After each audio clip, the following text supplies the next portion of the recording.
গোলাপ দান তো। নিজের জন্য নেবেন নাকি কাউকে উপহার দেবেন? তা দিয়ে আপনার কি কাজ? যে মানুষটা আপনার থেকে গোলাপ পাবে সে দুনিয়ার সবচেয়ে থেকে লাকি পার্সন। আপনার কি মাথায় কোনো সমস্যা আছে? আপনাকে লাগলে কিন্তু অনেক কিউট লাগে। হাই, আমি রবি। তো আমি জানতে চাইছি আপনার কাছে ছেলেটা কে রে প্রেমা?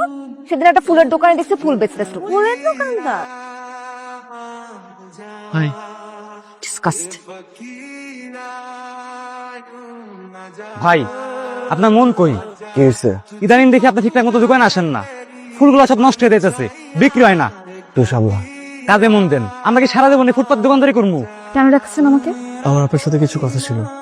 কি বলবেন তাড়াতাড়ি বলেন, আমার কাজ আছে। আমি না আমার কল্পনায় আপনাকে নিয়ে একটা গল্প বানিয়ে ফেলেছি। এখানে আমার কি করার আছে? আমি কি আপনাকে বলেছিলাম আমাকে নিয়ে গল্প নাটক সিনেমা বানান? কথা শেষ আপনার? জি। ভালোবাসেন আমাকে? আমি দেখছেন, আপনার কাছে কোনো উত্তর নাই। এটা শুধুমাত্র আপনার মোহ। ক্লিয়ার?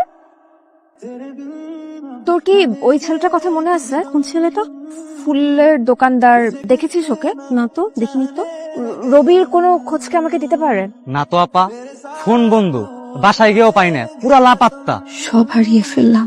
জীবন কি কখনো দ্বিতীয় সুযোগ দেয়? এই বিশাল শহরে আমি কি আবার খুঁজে পাবো সেই ভালোবাসাকে যাকে একসময় ফিরিয়ে দিয়েছিলাম?